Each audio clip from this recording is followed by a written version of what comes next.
À Lille, le monde de la nuit est menacé. Les bars se verront obligés de fermer à 1h du matin du dimanche au mercredi au lieu de 3h. Cette mesure n'est pas sans conséquence pour les patrons de bars. Nous sommes allés à la rencontre d'Amandine Bretonne, présidente régionale du collectif Culture Barbare, interlocuteur privilégié dans le dialogue avec les pouvoirs publics. Non, là en ce moment c'est difficile. Ouais. Les tables rondes ont été faites, les états généraux ont été faits, les rapports ont été rendus. Et puis là on a appris il y a à peu près un mois, avant Noël en fait, c'était un joli cadeau, c'est ironique.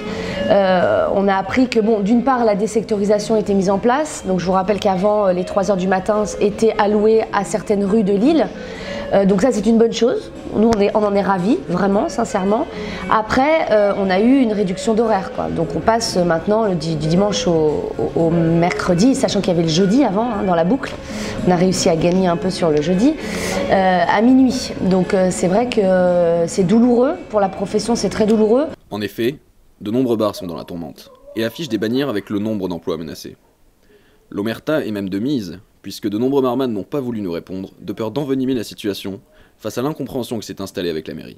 C'est une mesure politicienne, c'est-à-dire qu'à un moment donné, Madame Aubry, coup de sang, un problème en conseil municipal, elle a dit puisque c'est comme ça j'agis, et ce que je fais c'est que je réduis les horaires. Pour justifier ce changement d'horaire, la mairie a invoqué l'hyperalcoolisation des jeunes. Les raisons, c'était une hyperalcoolisation massive des jeunes aujourd'hui, on la vit, et elle est dure aussi pour nous. Et on arrête de servir quand il faut, donc il y a un moment donné, on essaye de faire en sorte d'eux. Ensuite, on a un public aussi, mais on reviendra sur les causes, mais on a un public qui vient nous déjà très entamé dans nos établissements parfois. Donc on les accepte même pas à l'entrée.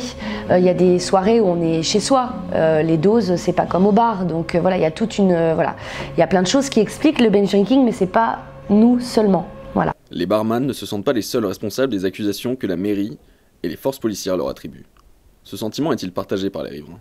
Je pense que c'est pas lié à la consommation d'alcool, je pense que les bars font Lille, principalement. Du coup, la fermeture des bars, c'est un gros n'importe quoi pour moi.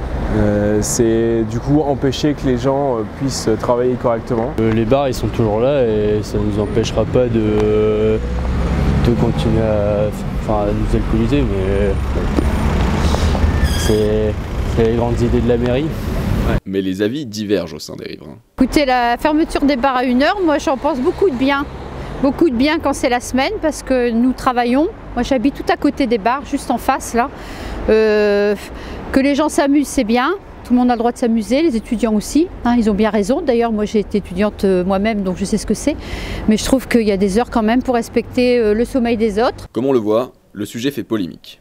Entre ceux qui défendent une âme lilloise résidant dans ces bars et ceux qui veulent plus de tranquillité dans leur quartier. Le dénouement final reste entre les mains de la mairie, qui n'a pas souhaité répondre à nos questions.